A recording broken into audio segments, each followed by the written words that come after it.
Hi. So today I wanted to talk a bit about the movement that I see in this shift, this evolution towards collective consciousness.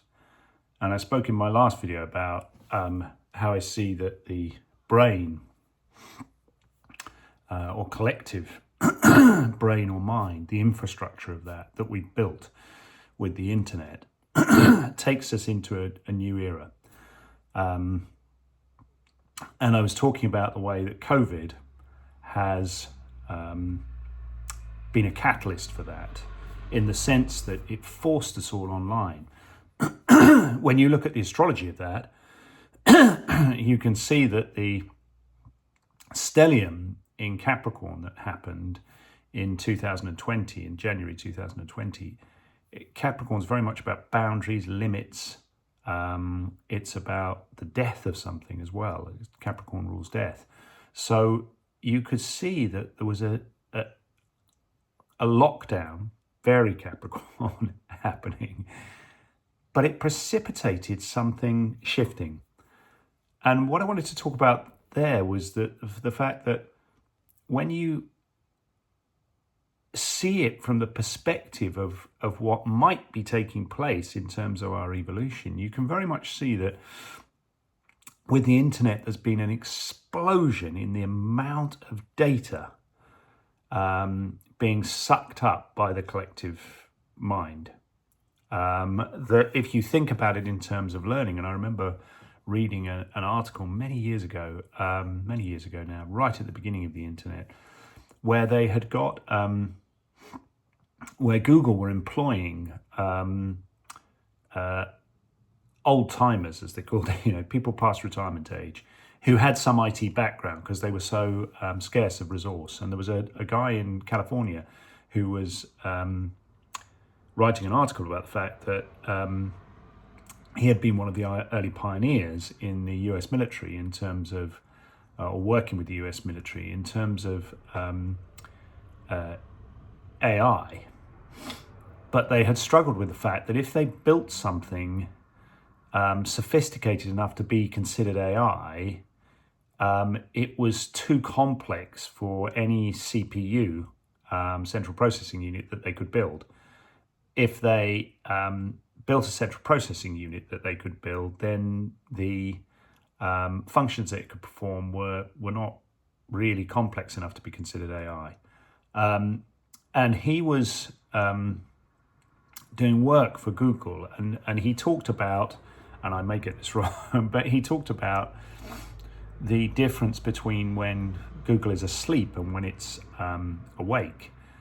And he was saying that the majority of Google's processes are in sleep function, i.e. that it's activities that Google's performing to store data, information, etc., when it's not being actively interrogated. When it's interrogated, it's awake, it's in awake mode. And so he was saying that there was a problem on these big Google servers that he was looking after. And being sort of old school, he decided that since he couldn't work out what was happening with them, he would go and get his oscilloscope, something that nobody younger would have bothered to do. And he was blown away. He said he spent till 3 or 4 in the morning walking the streets in San Francisco because he was so blown away by what he saw, which was that the reading on the oscilloscope was exactly the same as the reading that he had seen when he was a research student supporting research into REM sleep. That the Google servers being asleep had the same frequency as REM sleep. And he was blown away because what he saw was, my God, this is a giant mind or brain and it's asleep. What happens when it wakes up? And I think with AI now sort of much more prevalent in our consciousness, at the same time that Pluto has gone into Aquarius, you can see, literally the moment that Pluto went into Aquarius, an explosion in AI and our sense of what AI could be and its potential. And so I recognize that the implications of this are that this giant brain is assimilating information. Collective brain is assimilating information. We have created a collective brain, or at least we've uncovered a collective brain. It feels much more to me like we've sprinkled iron filings on electromagnetic field and suddenly seen this field, seen our collective mind, in a way that in the past, with the age of Pisces and Virgo as the axis, you could only intuitively feel the sense of oneness. We could intuitively feel that we were part of some sort of intelligent collective consciousness, some cosmic mind, as many spiritual traditions and religions pointed at. But we couldn't see it.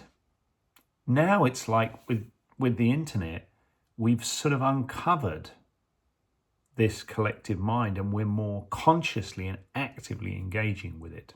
But I think it's worth understanding from my point of view as I'm watching it, the way that life is evolving so that this collective mind can take on board data, so that you can see that as we all begin to interact on our phones daily and on our laptops and so on with this collective mind, we are creating a learning and understanding in the same way that you would interacting with a child. You're creating more experiences, more learning for this collective mind. And when COVID happened, you could see perhaps the orchestration of that in that the collective mind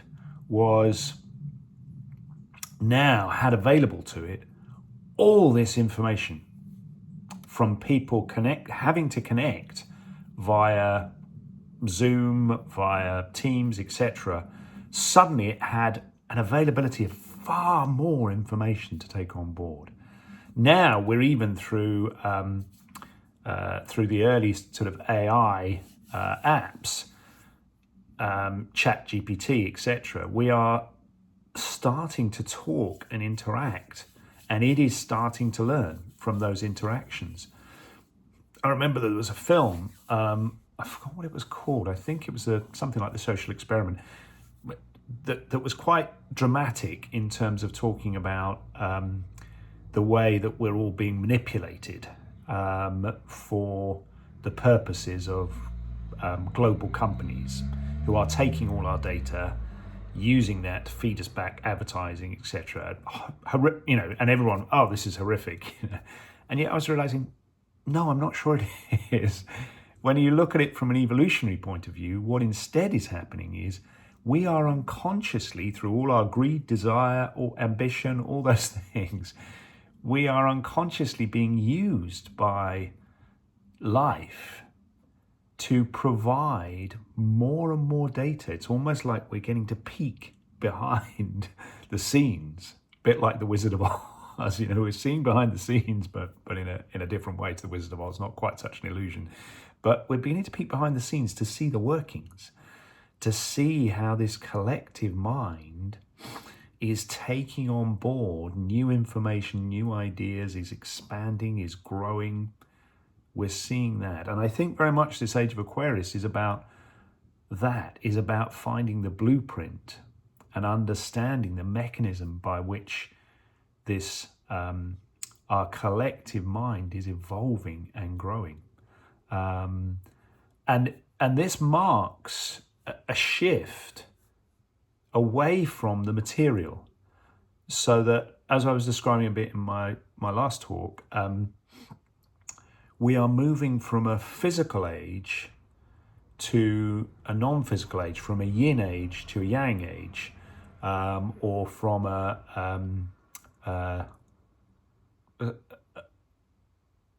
matter to energy, so that we think of the brain but we recognize that mind, something intangible, thoughts that we can't physically touch, are formless. So we're moving from sort of a focus on form to a focus on the formless.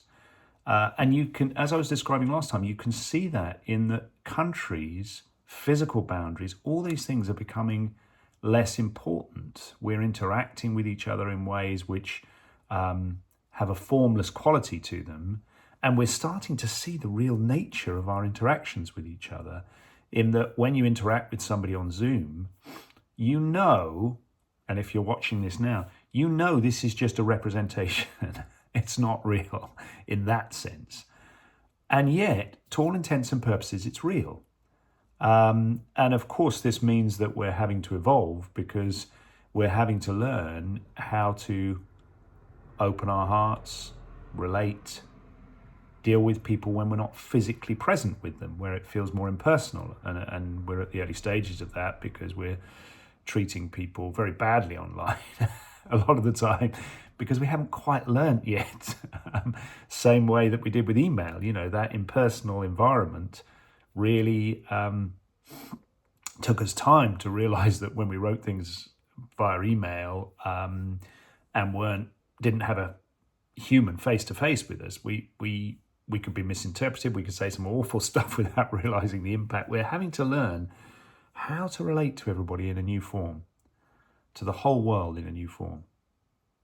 And it's possible, if I look to the future, it's possible if we end up colonizing the moon or colonizing Mars, you can sort of see that if you were trying to get the human race to understand how to interact without being physically present with each other, and also to understand how to create environments where humans can survive and thrive, how would you get them to devote massive amounts of their time and energy to understand environments and the subtleties of environments and the interdependency of environment? You'd create a massive crisis. So that they were so scared, they modeled the hell out of environments to understand how environments worked. And you would also create the type of crisis which necessitated them learning how to interact virtually with each other. So I think when you begin to recognize that our unconsciouses are being manipulated the whole time, that when you look at astrology, you start to see there is an intelligent pattern. For what reason, we're never fully perhaps going to understand, but there is nevertheless an intelligent pattern at work. You start to see that this pattern, like the seasons, like everything in nature, has a lawful unfolding, that it is constantly emerging in complex ways, but not in random ways. And when I say random, I mean that it's very hard for us to recognize that our model of the world, probability, randomness, all these things, is not the world. The world is not random, nor does it work on probability. Those are just our models, our concepts for trying to understand it. And it's very easy to confuse our concept of the world with the reality of the world. In the world, things do not happen 76% of the time. They either happen or they don't. That reality is not, as Einstein famously said, it's not, God does not play dice. Meaning, the world isn't working on probability. That's just our description of the world. We describe it that way because it helps us understand it. It's not working that way. And I could go further on this one, but I won't. And I'm sure I'll have lots of mathematicians coming back to me. But we know that in a way, probability only works when you go to infinity. Otherwise, you're only at certain confidence levels, 95%, 99% confidence levels, meaning that for 5% of the time or 1% of the time, it's not actually conforming to our model. And so what that suggests is that since we don't experience infinity, this is an imprecise model. But coming back from this to our descriptions or models of the world, we're going through, I think, a huge update in our understanding, so that all the simulations that we are now creating, as I described before, aren't taking us away from nature. To suggest that anything we're doing is unnatural is to misunderstand that we are part of nature. And I think we're getting closer to our real nature, that when I look at people's astrological charts, all the connections between the planets in their chart, you see a sort of pattern of interference. And in order to create a hologram, you need an interference pattern. So I think it's entirely possible that the astrological charts of individuals and any other elements are descriptions of the hologram that you are experiencing as real. And I know that sounds quite far out there, but I think there's increasing evidence in the scientific community for seeing the universe as a holographic reality, meaning that our brains are receivers generating a three-dimensional representation of reality, rather than reality as an external phenomena which our brains are reacting to and ingesting. That we see what we expect to see, or what is coming through us. And I think at an astrological level, what I'm aware of is that the chart operates like a blueprint, a DNA blueprint. It's a potential. It doesn't do anything. It's a potential. It's like a description of your particular DNA, your particular construction of consciousness, where your consciousness will focus and will be wrestling with. And that the actual movement of the ongoing planets and chart is what is creating the energy to bring that DNA to life, to interact with it, to stimulate it, so that this potential, this blueprint gets activated. So the energy of the universe is actually what's creating the experience that we are having. And that the complex collective mind, which is the larger sort of chart, if you want to see it that way, that's creating multiple holographic realities, is powering our minds. And when I went recently to a New Scientist conference, they were talking about this, that they're beginning to see that there is almost a sort of imprint being created in the womb, a DNA through epigenetics, where you're not born as a blank slate. You're born already with a frame for seeing the world, for understanding the world, and that frame will dictate many of the experiences that you're having, and that these are sort of inbuilt, so they can already tell whether people might suffer, to some degree from schizophrenia, etc., or have depression as a key element of their experience in life, and so on. And that we're seeing that we're sort of inheriting DNA, in that sense, experiences, psychological constellations from our past generations, from our parents, and that these are in some way set at the moment of conception, and play out. And they're saying, unless you have experiences which really broaden or change that frame, you're likely for that frame to get stronger as you get older in life. And you can see at a very basic level how much our frame dictates our experience of the world. And of course, we point to that and say that's reality. So if you have somebody whose sort of underlying thought is that they are going to be treated badly by people, each time people are treating them well, it's like part of them's going, wait for it, wait for it. And then if there's something that, where somebody treats them badly or can be interpreted to treat them, they're like, see, look, don't tell me people don't treat me badly. Look, here's the evidence. How can you argue with this evidence? And similarly, somebody might have the same experience and have a frame that people treat them well, and the same thing would be applying. Whilst people are treating them well, they're going, see, look, don't tell me people don't treat me well. Here's the evidence. People are lovely with me. And then when they're not treated well, they have a sense of, oh, it was a blip. Or they think, do you know what?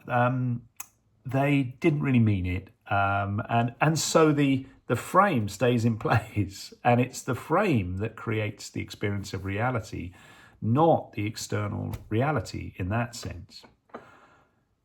And so I think we are moving more and more to understanding this relationship, that we're moving away from seeing the world as a physical, tangible thing. And that's not to say that it doesn't exist or isn't physical and tangible or have some element of that, but we're moving towards an understanding of the formless nature of the role of thought, and the way that is creating our reality, so that the world that we experience now, if you think about anything that you know about the world, it's all from thought and opinion from others. That is what's creating much of your understanding of the world, but that you are selective. You will pick out certain things. If you think that the left wing is the only way forward, and that anybody who is right wing is clearly an awful person, you will focus on the data that reflects back to you your picture. And we all know or recognize the danger of the internet as being this sort of bubble that reflects our own opinions back to us. But I think the opportunity that's really coming is for us to see and become collectively more aware of the impact of that, that our thinking is creating our own experience, and that the internet, the world as we experience it, reflects back to us our own experience. And certainly for me, in my own life, I began to see that and watch with other people that I was coaching and working with.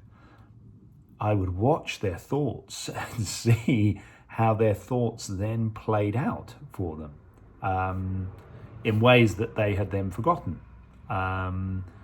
even to quite serious levels where people would say they want out. I had 4 or 5 friends who said they really wanted out of life, and within a relatively short space of time, they in each case they got cancer and they died. So I think we're beginning to see how powerful our thoughts are, and I don't know the answer as to whether, how much we are being thought as opposed to thinking, but it is clear to me that there is something very unique that we are doing, which is rather wonderful at an evolutionary level, where we're sort of taking strands of DNA, sort of frames that get passed down to us through the generations, through our parents, and they get as far with it on an evolutionary level as they can, and then they pass the baton to us, and you watch these repeating themes. And the opportunity, I think, always for us is that when things go wrong, when you have like faulty DNA, or when somebody behaves from a sort of instinctive or fearful place, if you're aware, you have an opportunity to change your response, to sort of heal that faulty DNA. And it's very difficult to do because your instinct is to respond to that negatively, or respond in the same fashion, if you're not aware, as the person did who was caught by that unconsciously.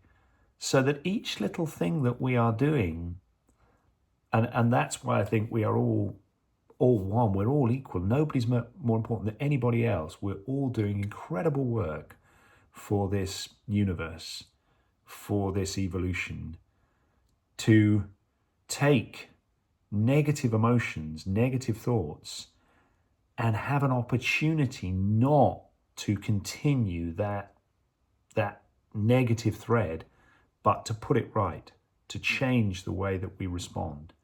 But we can only respond differently if we are aware. Hence why all of life seems to us to feel constantly like things are going wrong. And you start to see, and I recognize many spiritual teachers talk about this. Sadhguru was talking about it recently. Ram Dass talks about it. Many others talk about it. This idea that your life is not being shaped, as we've traditionally thought, by your ability to sort of impose your will on the world and create something against all the odds, to fight life, to impose your will on the world, but much more rather to choose how you respond when things don't go the way you want. So my teacher, Chrissy Philp, would talk about the black hole game and wrote a brilliant book on the black hole game, utterly brilliant, wise book, where she was describing that, of course, we're all pursuing success and trying to get life to be the way we want because we think we know what we need to be happy. Whereas when life doesn't go the way we want, for us, we feel like that is a failure, like our lives haven't gone the way we want, or we won't be happy or successful, or blah, blah, blah, blah, blah. But what she's highlighting is, no, when life doesn't go the way we want, we fall into a black hole being the gap between our picture of how we think life should be or want life to be and the reality of how it actually is. And she's saying, or for me, my interpretation of that, and she's saying that is that as well is that this is a provocation to growth, to evolution. That without these black holes, without these what we might at times call traumatic experiences, where we don't get what we want or life really doesn't turn out the way that we think it should, and awful things happen or things just don't happen the way we would like them to happen, we're provoked to go inward, to look more deeply, and to let go of our idea of how the world should be, to build more and more accurate pictures of the way that the world actually is, of reality. And Byron Katie is saying the same thing. That's what's so reassuring, is when you look at all the spiritual traditions and religions, at their heart, they're all pointing at the same thing. How do you surrender your idea of how the world should be to accept the reality of the way it actually is? And you start to see that those difficult experiences, like autumn, are a natural part of life. They are part of the process of evolution. And then you needn't be as scared by things like the current climate crisis, because you see it's a prompt, it's a catalyst for us to evolve. There's nothing going wrong. I think we live with such a sense of wrongness that things are going wrong in the world. Whereas if you step back, you can see that it's all perfect. From an evolutionary point of view, from the point of view of learning, it couldn't be any more brilliantly orchestrated. It doesn't mean that we like it or it goes the way we think it should go. It means it goes the perfect way for us to learn and grow and evolve. And this is at an individual level, a family level, an organizational level, a collective level. And this shift away from the physical to the non-physical, you can really see taking place. We are reducing our identification with our physical world. We are less concerned with our countries. We're working in ways now, I certainly am, and most people are, where even if you have retired, you are isolated from some ways in the world, nevertheless, your bank now will not be, round the corner in your village. You will be talking to people from all around the world. So life's sort of pushing us to come together more, to see our collective, to see that we're all one. And when you recognize that, you start to see how extraordinary it is that we are more and more pulled together. And the gaps and distances in time, as many people talk about, have reduced. It's almost instant now. In the past, it might take a week or two for news to reach you or for trends to reach you from other parts of the world. Now it's almost instantaneous, and people expect us to be sort of awake and engaged almost the whole time. And so we're moving from this understanding of the physical world to a more formless understanding of the world again. And I see, in a way, the process of our own charts, our own astrological charts, which are like a clock that's just telling us about how we are interacting with space and time, that they are like DNA spirals, that you come back to the same points and are triggered in the same way. But it's not like the seasons. It's not that time repeats itself. It's more like a spiral, that we are moving through space. The seasons are occurring, but we are moving through space. In the same way in our own lives, we come back to the same points and revisit them, but we have evolved during that period. And that the great ages are just describing a much bigger DNA spiral, where as we get to each age, now the age of Aquarius and Leo, because I think they are like DNA, they are pairs, a masculine and feminine side of the age. What you see is that those strands are being, like an Ouroboros eating itself. We are upgrading. So the last Aquarius Leo age would have happened 24,000 years ago. And the implications of that age and the understanding and shifts that happened 24,000 years ago in that age will still be perpetuating now, but it's like 24,000 years later, whatever it is, 25,000 years later, 25,800 or something like that, we are ready for an upgrade. We are upgrading our understanding of Aquarius Leo. So the DNA is being upgraded. If you have listened this far, thank you very much for listening. I will endeavour, for those who are interested, to share more thoughts on this. Thank you.